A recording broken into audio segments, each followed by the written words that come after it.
Hi guys. Welcome. So I know people are just showing up. I'm glad you're here. I'm sorry we even have to do this. Hi, Laura. Oh, golly gosh. Okay, so whoever, we'll say this a few times. Whoever is here, we're glad you're here and we're sorry that you need to be here, but let us know from the get-go, what do you need? And we have some things we want to offer in terms of support to you and answering questions about how to talk with your children. Hi, Laura. But please also use the chat to let us know what would be of most help to you in our little bit of time together. It's our honor and pleasure to do it. And Laura, anything you want to say? No, I'm so sorry that we have to be here today doing this. This whole situation is heartbreaking. And I know that people all over the country and really much further than the United States are sending their love and support to folks in Southern California right now.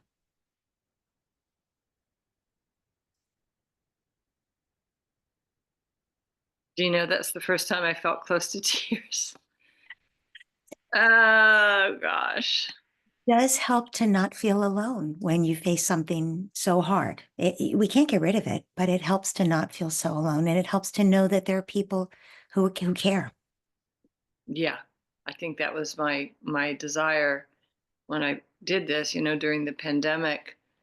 I had just been about to take a rest. I was so exhausted, and the pandemic hit, and I ended up starting something. I think you joined me for one of them called Better Together. Yes, yes. In some cases, I think we had like 1,000 people signing up. It was really a need, and I think it's early for many people right now. Those who have shown up are brave to like even dip their toe in, like. But we will. I'm committed to continuing this kind of gathering for a while with different colleagues or with you, because it is when you just know somebody cares, and everyone in your immediate vicinity may be so overloaded themselves Yeah, they can't like even. Well, I'm sorry you're sad, but yeah. yeah. I wonder for the folks who are here with us today, what's happening for them if they want to share anything about what's going on for them. And if you don't, that's fine. But if you would like us to know what's going on for you, I think that's a great place to start. And if you want to just listen for a while and just take it in, Mhm. let's make room for that too. I'm going to watch the chat, but if no one responds, at least right away, I was wondering if we could just do kind of a quieting, like just for a minute, just. Yeah, yeah. Just a little few breaths, bringing ourselves present, just wrapping ourselves in safety. I think this is part of what's happening is our nervous systems get dysregulated when we face scary situations. So just breathing and coming Yeah. present helps. Let's do that for a minute. And then Stacy, I see that you raised your hand, so you can come on. I'll bring you on in a minute. So let's just take a moment for those who are here. Do something tangible, I think would be good. So you can rub your hands together and feel Yeah, the warmth, the friction. You can tap. Do you know what EFT, Laura? yeah, We yeah, will do that in a few minutes. Why don't we do that in a few minutes? Maybe put your hands on your face yeah. or give And yourself. yeah, I was going to say havening says just hold yourself. Yeah. Or rock. Mm. This is a good way to kind of calm and soothe, and you can show this to your children. So we're going to do this for a few seconds. And Stacy, I got your message. Thanks. So we're just going to be here, listen to my voice, take a breath, feel your body wherever it is, on a couch, on a cot, in the car, on the seat. Close or open your eyes. For some of you, it's almost better to have your eyes open when you're Mhm. feeling trauma. Closing your eyes kind of makes it too hard to keep images away. So looking out at something right in front of you. So I'm looking at a beautiful oak tree and I'm kind of holding myself to ground myself and I'm rocking a little bit, taking a breath. Laura, would you like to add something? You know, the research is that shows that we don't really know who's holding us. When you put your hand on your heart rhythm settles down. When you hold yourself, as you were just doing, you feel held. So it doesn't matter that it's you doing it, you still feel the benefit of it. I'm loving this. I can just sit and rock all day. Well, we all So, need that calming, that feeling of safety. Yeah. yeah. Another one that I wanted to show you, and again, our apologies. This is not a highly structured class or anything. We're just showing up and being present for you guys, and as things come up. But one thing that I learned from a woman on a YouTube video that I found helpful is it's a way to kind of uh, connect, sort of activate or engage the vagus nerve. So if you put your finger in your ear, there's a little hole, right? Sorry if my ear doesn't look very nice. And you just massage in there.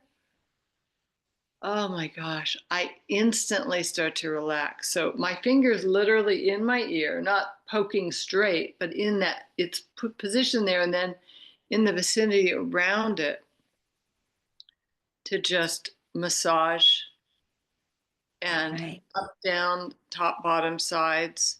The other one is to pull on your ears like this.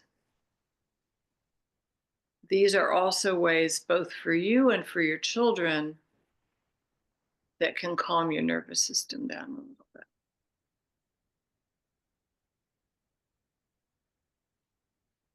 Okay. So let us know in the chat what you need. And if nobody puts anything in or what you're going through, we're going to talk. Maybe, Laura, we could start with how we want to help parents talk with their children about what's going on. I don't see anything in the chat. So why don't we Yeah. go there? Let's talk about that. So obviously, kids are hearing from everything around them. Their antenna are up. They're in a state of alert because they don't feel safe for obvious reasons.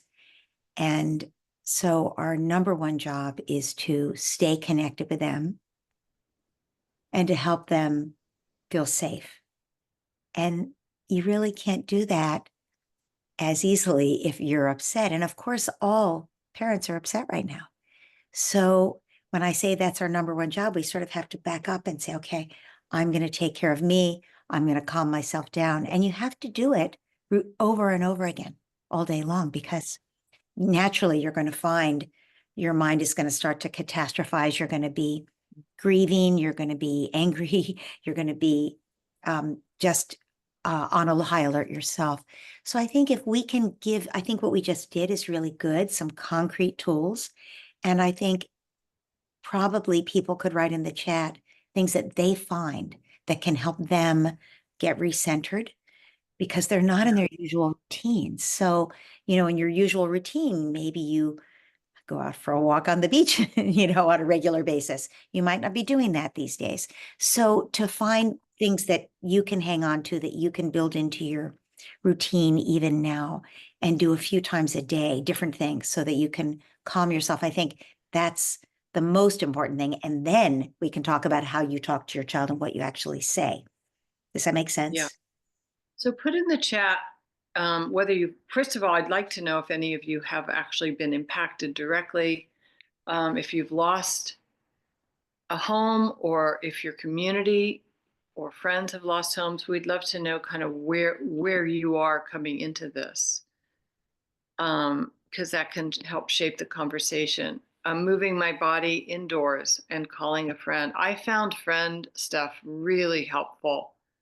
Oh, you lost your home and community in Altadena. God, I'm so sorry, Vanessa. sorry. So, so sorry. I've been in So touch with Tina Bryson, and she, in close touch with her, who lost the school where she's worked for 15 years and has a family staying with her. Um, I mean, it's just reached every corner. Community and friends have lost homes. Asking the best ways of developing resilience. Yeah.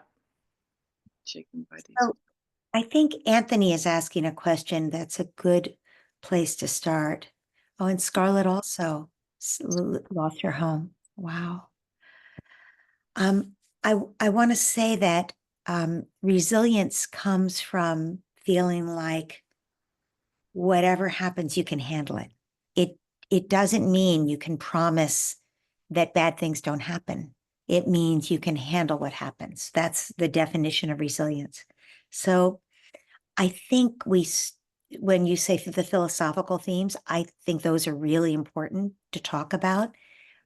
I think even before that, we just acknowledge the feelings because like right now, everyone on this call feels grief. And that doesn't mean you won't also feel other things. But to have someone say something philosophical like, well, it'll all work out, it's not going to help you at all at this moment, right? Philosophical themes are great as a way of making sense of things, but they happen after we do some emotional processing. Let's pause again. And I want to sort of model for you. First of all, those of you who've lost homes or your community's been impacted, your friends, words can be overwhelming. So let's pause again. And I want you to do this through the day. Let's just get quiet again. Hugging yourself,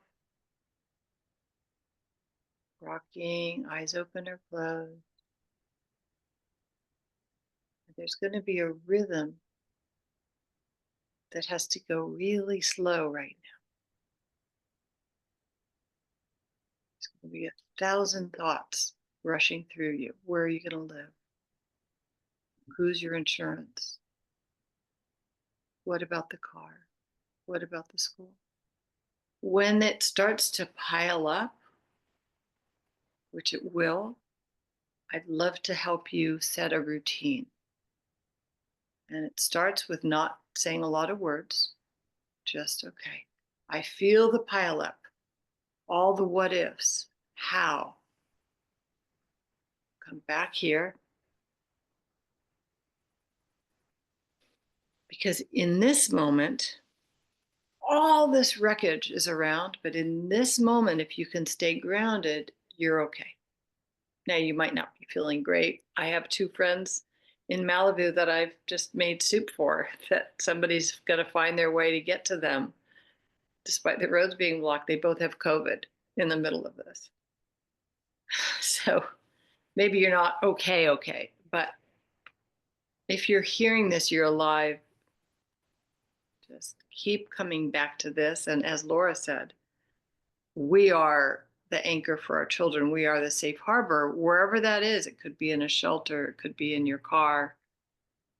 They're going to be looking to you to see how you are and taking their cues from you. I have a lot of other tips, but I almost feel like too many words right now will be overwhelming. So again, those of you who especially have lost homes and are displaced, is there anything in particular that you need or a question you'd like us to look at in terms of how your children are doing or what you might need to support them?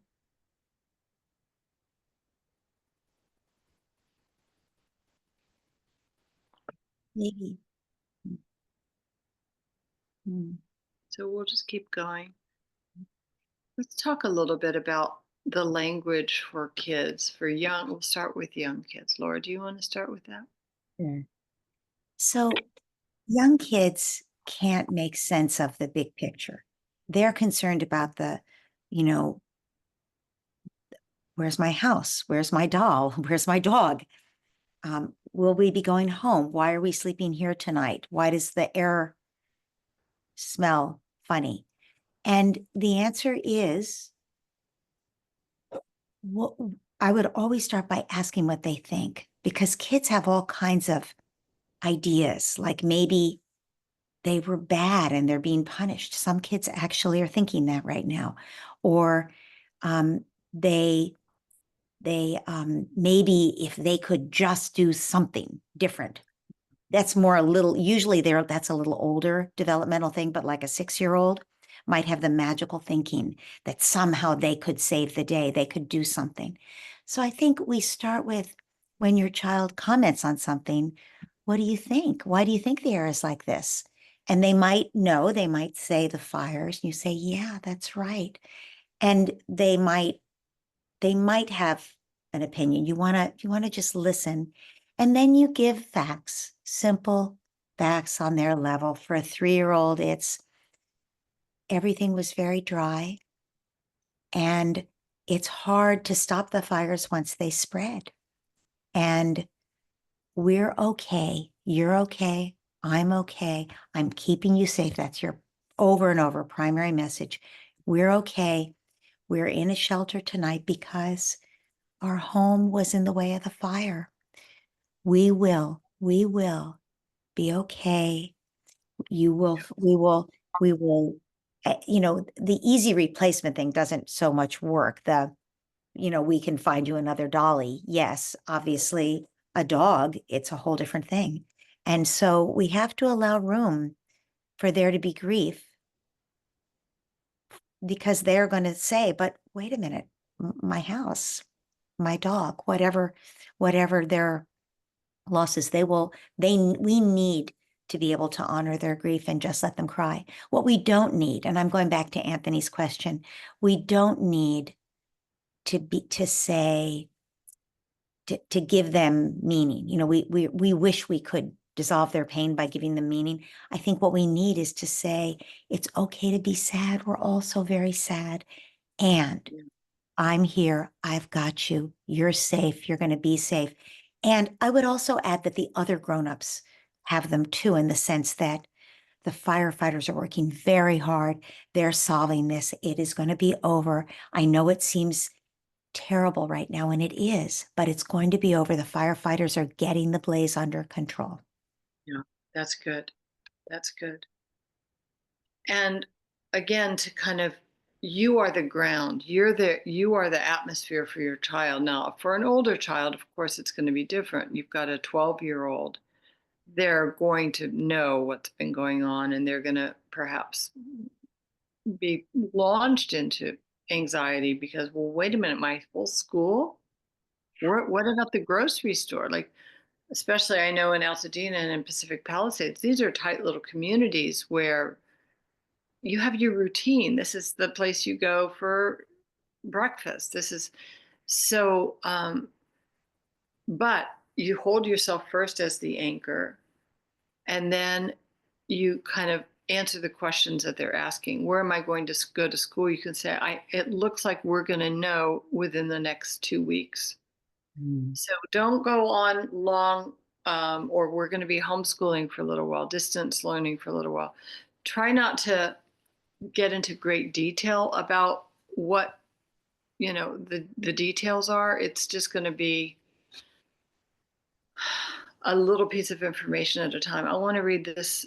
Okay, Scarlett's saying is asking how they can be honest about their own grief yeah, and yet help have the kids feel safe. And Scarlett, I yeah, think that it is completely fine to cry yeah, in front of your kids, to show them your grief. It is, in fact, we've lost so much.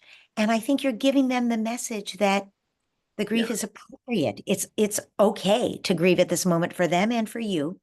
And also, you you cry, and then you pull yourself together and blow your nose and hug your kid, and you say, you know what? We're going to get through this. It's okay to cry. It's okay to feel sad. We feel terribly sad, and we're going to be okay.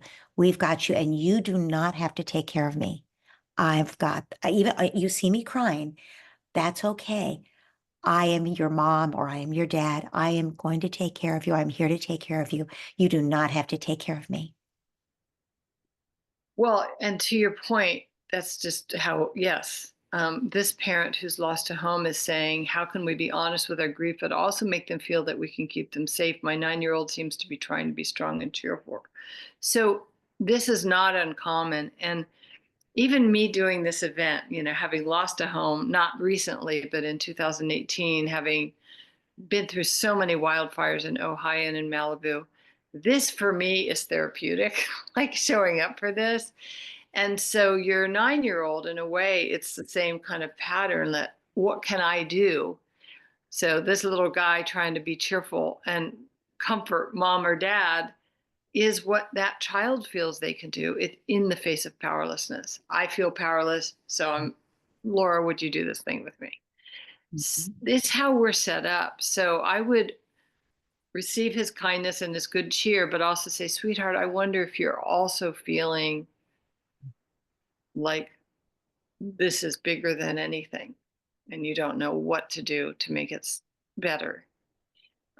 Sometimes a child finds it a great relief to be relieved of the job of taking care of or comforting a parent. And I like what you said, Laura, about yes, you can cry in front of the child. It's entirely appropriate. And then you get up and you finish making the sandwich. And I think what you just said about the child finding a way to empower themselves to do one thing that makes things better, right, is actually positive.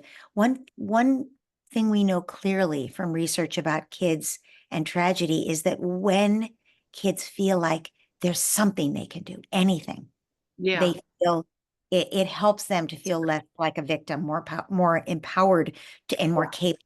And I think that's true for all of us. You and I are doing this workshop because it's something we can do, right? And everyone on this call, there's something they can do that's a small thing, probably taking care of their kids in the face of this, but that empowers them. And maybe talking as a family about, is there something we can do to help? You just made soup for folks that you know who have COVID. Every family, even a family in a shelter, can do some small thing, even sending a prayer, even sitting down and sending good wishes to everyone in a shelter tonight. that's really nice. So, one thing I want to touch on, and I don't want to keep people too long, but again, if you want us to go in a particular direction in this conversation, speak up, please, and let us know. So, let's talk about when things start to die down in some areas. Do you take your child to see the wreckage of their home? Do you take them to see a community that's been leveled? Um, in general, my suggestion, it's going to be very age specific, and each child is different, their maturity and so forth. And also, you can't help it. Some kids have already seen their house, they've already seen the neighborhood, they've seen the TV shots. But in general, it seems like showing a photograph first, even if you get a shot of your neighborhood and you do a screenshot, it doesn't even have to be your house exactly if the whole thing is down. um, Kind of titrating or dosing the exposure. I know for me, when our house burnt down in 2018, and I had a general idea of what things were like, and part of it was still standing. Nothing, even now, I'll probably start crying when I think about what it was like to put on we had like a hazmat suit that we had to put on. I got them for my son and daughter-in-law and husband. The four of us met at the house in these white overalls and masks and booties, and it was quite intense. And so please take your time.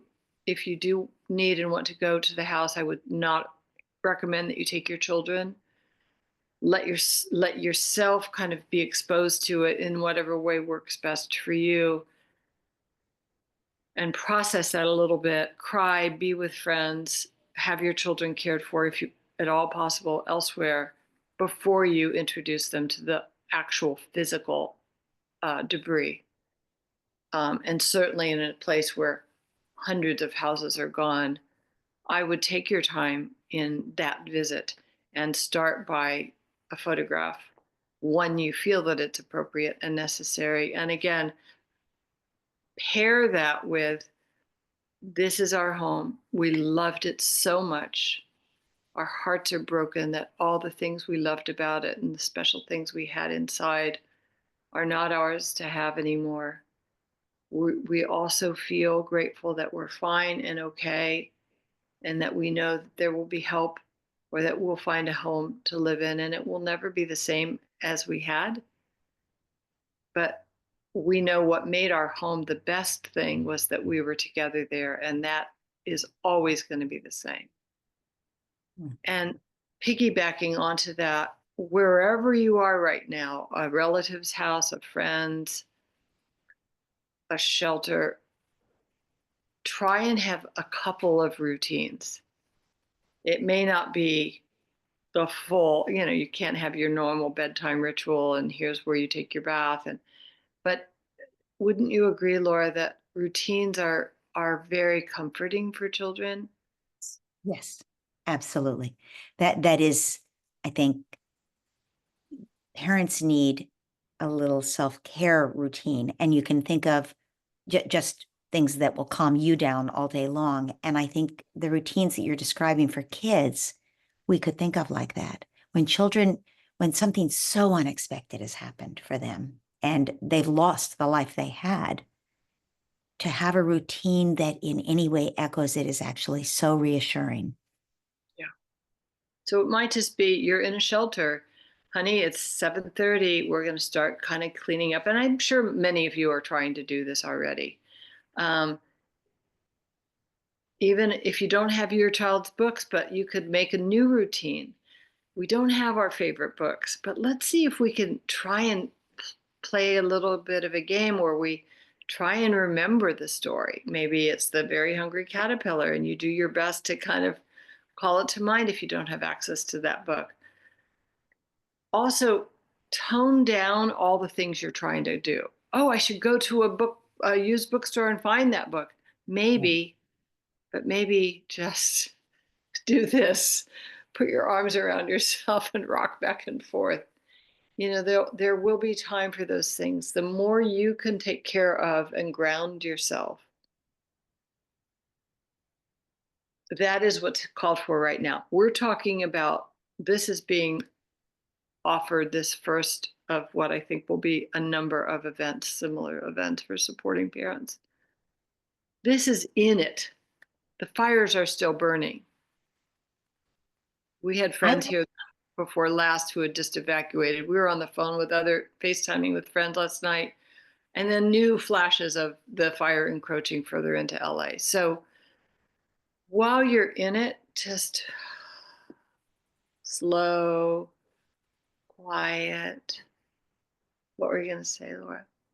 I when you were talking about can we remember the book and try to tell each other the story, it made me think of a very effective way to help children process big emotional things. Well, play, but also creating books. And Anthony has just asked, what about having children make drawings of a rebuilt community or home? I love that idea, Anthony. And I would even back that up and start with, let's write a thank you letter to our house that burned down, our community that isn't the same. Let's write a thank you letter about all the things we loved. And it can just be the kids can draw pictures. It can be, the kids can just brainstorm things that they loved. It can be just one line, right? And it Right. helps when kids do that, it helps them acknowledge all their caring for what they've lost. Yeah. And I think if you do that one day and then another day, you say, well, if we, what would you like our new place to I be like? love. Yeah. Yeah. And then draw those pictures. And then for the kids who aren't huge fans of school, who might quietly be, I think most children, even if they don't like school, will be devastated that their schools are gone. But if there's a window where things are not quite so heavy, you might say, okay, well, let's imagine if you could design the new school. What would you make different? How would you design it? Which is we're looking for ways for you, but also for your children to feel empowered. Oh, if I had the power to design a school, most of it would be a park, and there would be a little fishing pond over here, and then there would be like this really a water slide. So just let them run loose with that. Um, it's a way to step out of the reality that you're in and sort of let your creativity and imagination offer you something that might be some comfort. So I think And we're that's one of soon. Anthony has another comment here, which is fabulous, which is what about having children write thank you letters to firefighters and first responders? Mm, I think if you do it with them, that's, you're not yeah, setting that as a task for them like a school yeah, task. It's more like there's so many helpers who've been yeah, helping it. Let's think of all the people who are helpers and the things we appreciate about them. Can we draw a picture and send them a note? What would you like to say to these yeah, firefighters? And we'll yeah, send it to the yeah. firehouse. Yeah. Beautiful. We used to do, I say we used to do because there were so many fires I've been through in Malibu. We used to make cookies and then they would sort of have a staging area and now what I'm reading is in some cases they don't want homemade food. I mean, you have to find out in your locale. There are certain risks to having homemade food, but packaged food or maybe I know that they feed their firefighters, but find out what they need. That was something we enjoyed is a weird word, but we did. And that I think my son felt like, okay, we're helping. Some kids, though, it's too close to home to see the line of fire trucks. I know, Mhm. again, all the fires I've been through, it's daunting. It's kind of overwhelming, and it's usually adjacent to where there's a fire or nearby. So be aware of your child and what they could do. And there are other ways to offer support. Somebody is asking an important question here. Hi, unfortunately, the wildfire has triggered other traumas I've experienced my whole life. I'm 45-year-old woman who's experienced war for 8 years in the Middle East. Any suggestions how I can get my mood better in this very hard time? Thank you. Yeah, for sure. It's going to trigger other trauma. And I would say that the place to begin is there's time honored ways of dealing with trauma, but it's really about the body, right? So the place to begin is always with the body's safety or feeling not safe. If you've been in a war zone, your body is going to be already on edge, and then to have the fires happen, of course. So anything we've talked about today to settle the nervous system, but taking that to um, what you think is an extreme, so it's not an extreme. You need to really put your own nervous system front and center to comfort yourself. I think that's right. And I would add that the things we've talked about, these small physical things, are great. Listening to things is great. So having meditations that calm you is terrific. Um, I have some like that, just to, like 4 minutes to calm yourself down kind of thing. So I could share a meditation after this, and we can like send it out. Okay. If we know we'll have Yeah, a, we we didn't can have a have link. people. I think we'll do it next. It's just, I didn't want people to feel they had to sign up. But of course, if you want to stay in touch, um, Amy, let me just find the thing. I know for our list, and Laura, you might have something comparable, but if you wanted to stay in touch, you text this number, oh gosh, 310-905-8165. And that way you'll get emails from us with more support. 310-905-8165, and you put the word newsletter in there, because we'll keep doing these. But one thing I wanted to point out, because I know a lot of people came on late. Again, this is a very calming thing. Your finger is in your ear, not poking your eardrum, but it's in that little opening, and you just start to massage in each direction, just pushing down, pushing each direction. Activating the vagus nerve can be a calming thing for those of you who are feeling trauma. Also, being out in nature for me is the most reassuring and settling thing. Any nature you can find. Now, if it's very smoky where you are, that may just be staying inside with your air cleaner and either looking out the window or looking at YouTube videos of nature. And like you said, with listening, Laura, music, what is a piece of music or what is a kind of music that takes you, sort of transports you? Because your nervous system is very malleable and it can calm down even when you're feeling hyper or vigilant, but you have to support it.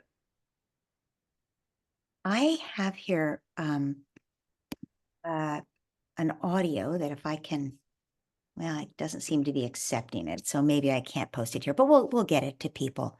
Um, something that would be Trying helpful. to get the chat in there. Amy, you can't go into the settings to do the chat advanced. Yeah, I I think also wanted to just say something to, again, back to Anthony's original question about philosophy and how to help kids feel like there's some meaning here. And I think you answered it yourself, Anthony. You said ultimately, what do we possess on the inside of us that cannot be burned up and is indestructible?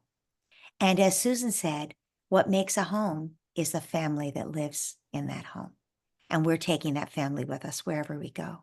So I think having those discussions, asking your kids, what do you think is indestructible inside us? What do you think matters the very most in a home? All those other things are important. The drawings on the refrigerator, the tree outside. But what about the family that lives there? That's the most important thing we'll always have with us. So I think those kinds of discussions on an ongoing basis yeah, are really helpful as long as we're not trying to talk kids out of their grief. that's good. Um, Amy, I don't know where to go to enable the chat. I don't know why Zoom would make us manually go back to their website to do it so that everyone can see everyone's chat. Can you please look into that? And let's make sure that that doesn't keep happening because I know that it's either a master setting for the whole thing, but you're saying I have to do it. I just don't know where you want me to go to do that because I'm not seeing anything. The only thing I show on my chat option is show prep chat previews. There is Right. no way here. Let me see if there's one more. Okay, found it. Sorry, sorry, sorry. Let's Hey, excellent. let's test Resourceful. that and see. Okay, it's not a master setting. Okay, it's the three little weird dots. There Mhm. it is. It's just three Got tiny it. dots. No worries, Beth. I'm glad you were here. Somebody else just posted that they had I live in El Segundo, so we aren't physically affected by the fires. I want to take my son somewhere to volunteer, whether Mm. it's with animals or victims. What places do you suggest? How old is your son? I think that's sort of a key piece because a Yeah, young child, it's going to be quite traumatizing. There might be other things they could do. right. Let's do you have any thoughts? Well, I think it depends on where you're talking about taking them. If you have a 9-year-old who's going to help you to be passing out sandwiches somewhere, I think that's fine. I think you're not going to do a 4-year-old doing that. Okay, 13, almost 14, I think you're fine. And Right. they can do more things than that. It's true. Do you have ideas, Susan, about where someone could? Well, I know when my son was about that age, there was a place in LA called Food on Foot. Um, and there will likely be shelters, probably would be. The thing is, you don't want to go into a fire zone right now. So you have to be mindful of what's safe. But there will be shelters. Um, and and certainly, I know my husband and I have tried to sign up with the Red Cross to see if we could go to one of the kind of refuge places. Um, Someone's saying maybe a neighbor needs help with the animals, but she's not in an area adjacent to the fires. Fire. So, There are if a she's lot of private, shelters who are taking animals right now who are probably overloaded and could use help. that's a Seda, great. that's an excellent idea. Thank you. And those places taking animals are pretty far from the fires themselves. Yes. So that's very Yes. possible that the two of you could go. Yeah. Mm. That sounds Anyone great. else need something, have a question? Again, we're in such an acute stage of this right now that I want to go slow, and I do want to kind of close with something. Um, Anything you want to say, Laura? I'm going to let people. I know people have to go, and we will come back together. Yeah, that's right. I see that there's a list that Thana Vickerman has just, hi Thana, has just posted here with opportunities for people in the chat, opportunities for people to support others in all kinds of ways. So that's also something to take a look at that link that Thana just posted. All right. Thank you. Yeah, Maybe. and Megan is asking how to talk about what's going on with elementary school kids. So I think again, you're Well, she's saying, she's yeah, adding who really do understand what's going yes, on. So yeah, yes. So they already understand. So, but you also want to listen to what they're saying, and yeah, they have, they have ideas and questions about this, like, will this mean we can go back to our exact same spot? Will this mean we can never go back? I think it's like when kids have anything else big happening in their life, the immediate questions are very much about their own life and what's going to happen next. And yeah, so I think the answer to that is we don't know exactly. We don't know exactly where we're going to live, but we are going to take care of you. It's going to be okay. We're going to have a place to live that we like living. We'll take care of each other. You'll be back in school. But what about my old school? Hopefully we'll be in a place where you'll have some of the same people from your old school. Let's talk yeah, about what you'd like in a school. So I think you don't have a lot of answers, but I do think you can um, reassure your child over and over again about the particular concerns that they have. Right. And yeah, Megan, I think also an elementary school kid is probably going to be asking why. 5-year-old's not really asking, why did this happen so much? But a 10-year-old is going to say, well, why did this happen? Is this yeah, going to happen again?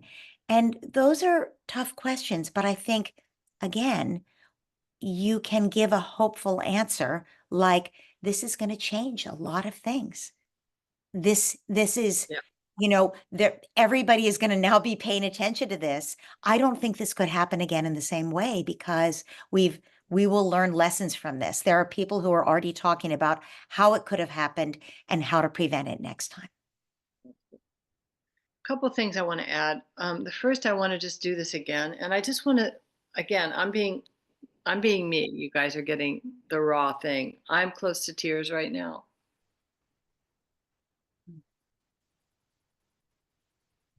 and that's just how it is. That's okay. So I'm going to do this. I notice my threshold is low for conversation. We're going to do some EFT in a minute. Um,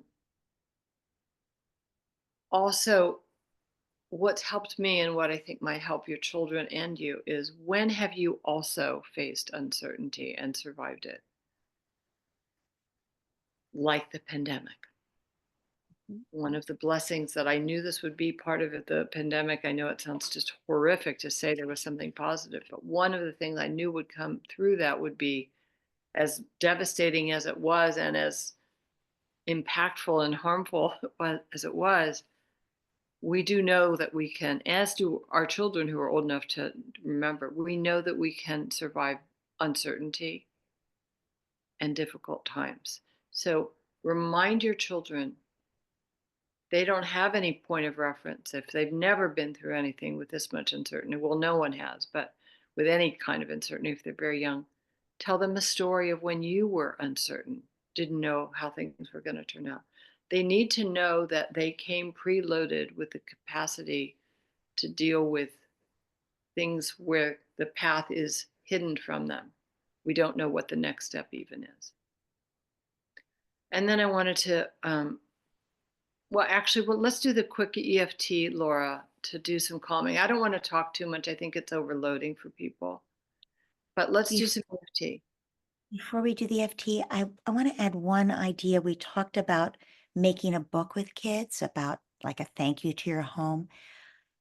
Kids who had some trauma leaving their home, right? There are some people who actually experienced they couldn't Right. find the cat when they were leaving or the dog, or they saw flames in the distance. if there was trauma leaving your home, then it will really help your children to tell the story and That's to have an ending that is empowering. It's hard. You're not going to have a happy ending, but you can have an ending that is empowering, that there are things that can be done and that there is hope. So as they tell you the story, they can draw. And then I got scared because the air was full of smoke. Everything looked strange, and they can draw a picture of that. That's a way to process what happened. So it's not just the immediate, the loss of the home. Here I am in a shelter. It's also what they experienced getting from there to here. They couldn't bring something with them, whatever it is. But the more they can talk to you about it, and you don't have to know the answers as the parent. You don't have to have, you can just say, yes, that was so hard. Yes, you were scared.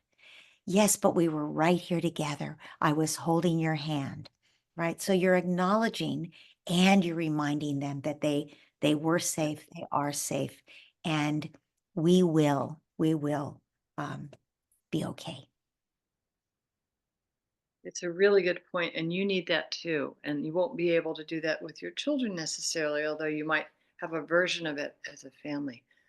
Telling the story, telling the story. I know when we lost our home, just being able to tell the story of how we found out about it. When my mother passed, telling the story. So trauma is processed. And so let your children tell the story without editing it.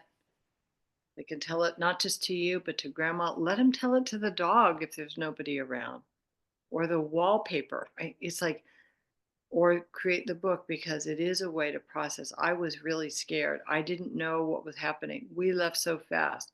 We couldn't find the cat, as you said. I'm really mad that mommy didn't let me go back for my books. Whatever it is, like, these things don't need you to edit or comment. Just that happened. And that was a really hard, scary part of it. Yeah, yeah. So, Laura, let's do a little bit of grounding, comforting EFT, and then I'll close it out. So EFT stands for Emotional Freedom Technique, and it's just a way to tap acupressure points in the body to release stress. So there are various points around your body, but we're not even going to do the whole thing.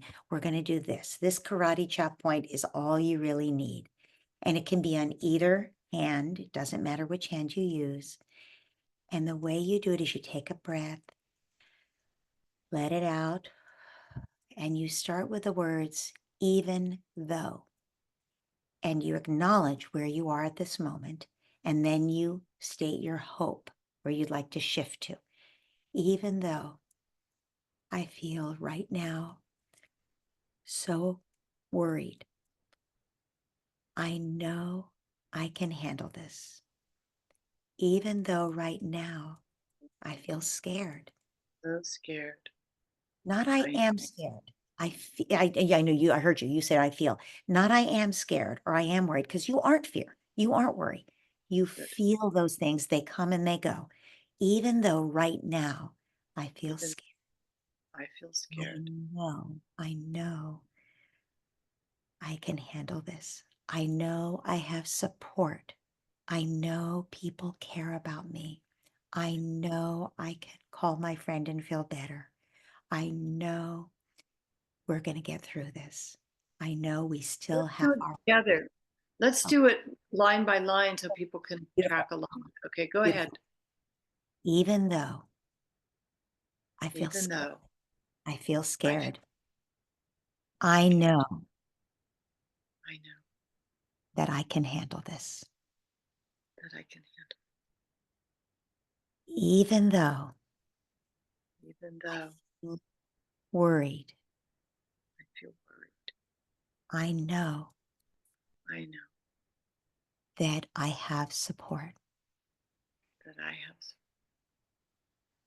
Even though Even I though am, I feel scared, I know that I can find strength inside. I know that I can find strength. And if you find yourself yawning, that's positive. That's just a release of the feelings. And the research on EFT is that you're basically training your nervous system. So the more you do it, the more effective it becomes. And people can do this with their children. Yes, absolutely. And there's a page on my website, the Mm, peacefulparenthappykids.com website. If you put the word EFT into the search box, you'll get a whole article on how to do this with your kids. good. And we'll make a page of resources too on our Oh, susanstiffelman.com. great. Let's close it out. Thank you guys for taking time to show up. I hope that you got a little bit of comfort. I know it's been helpful for me. So, Laura, thanks a million for joining me. Right before you travel, you made time for this, and I'm so grateful. And thank you, Amy Nobler, for helping set it up, even as you've been displaced this week. Um, I'm grateful. I have a friend, Robin Posen, who's a psychologist. She's in her 80s. She's a close friend of ours, and she has a quote that I'm going to just leave you with. And the quote is this: go only as fast as your slowest part feels safe to go. Go only as fast as your slowest part feels safe to go. So that's my tip for today. Take it slow, hold yourself, use the vagal nerve, relaxing, be kind to yourself, take your time. This will pass. It will have a huge impact on our lives, but we are strong, resilient, and we have tools to help us through it. Thanks, everyone, and stay tuned. I know that I'll be doing this probably every week. Bye for now. Bye, Laura. Thank you. Bye-bye. Bye-bye, everyone.